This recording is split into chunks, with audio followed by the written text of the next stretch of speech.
जी की बताई गई 4 कैटेगरी पे पूरा ध्यान दे रही है।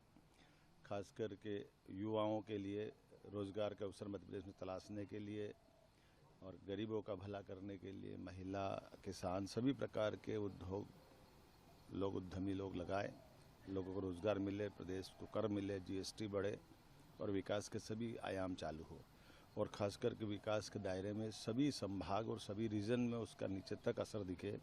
इस सिलसिले में लगातार हमने रीजनल कॉन्क्लेव अर्थात संभागीय स्तर पर ये उद्यमशीलता की बैठकें आयोजित की है, जिसको अंग्रेजी में रीजनल कॉन्क्लेव कहते हैं। मैं मान के चलता हूँ कि बड़े पैमाने पर जिस ढंग से रिस्पांस आ रहा है और अभी तक के रिस्पांस के आधार पर कह सकता हूँ 2 लाख करोड़ से ज़्यादा का इन्वेस्टमेंट का अभी तक के MOU हमारे हुए हैं और ये लगातार कम जारी रहेगा। आज मैं सागर जा रहा हूँ।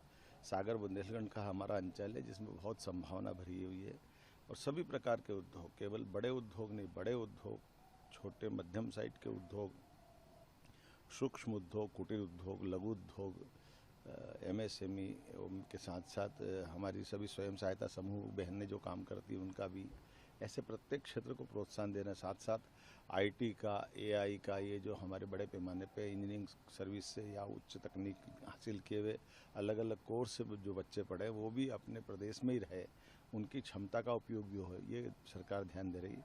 और मुझे संतोष है कि लगातार ऐसे कई सारे घराने हमारे बीच आ रहे हैं जो इस व्यवसाय में लंबे समय से लगे हैं। डाटा सेंटर का एक बड़ा प्रस्ताव मिला है सागर के लिए। ऐसे कई सेक्टर में आनंद आएगा। उम्मीद करेंगे कि इसका जो रिजल्ट आएगा, सागर के बाद रीवा, रीवा के बाद नर्मदापुरम, होशंगाबाद, अगले बार में शहडोल, ऐसा ये क्रम बना हुआ। इस क्रम से हम लगातार चलते रहेंगे। इसके बाद जिला स्तर पे भी इसी प्रकार से ध्यान देंगे।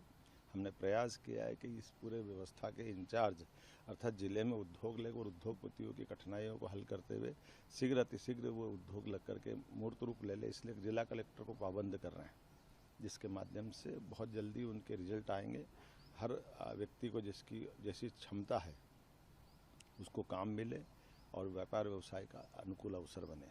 मुझे पूरा भरोसा है। निश्चित रूप से हमने जो तय किया कि 5 साल के अंदर हमारी अपनी अर्थव्यवस्था डबल कर देंगे और उसी टारगेट पे हम चल रहे हैं। ये हम लगता है 5 के बजाय 3 साल में पूरा करेंगे, जल्दी इसकी स्थिति बनेगी। मेरी अपनी ओर से सभी युवा मित्रों को खास करके बधाई कि ऐसे अवसर सरकार उनको उपलब्ध करा रही है।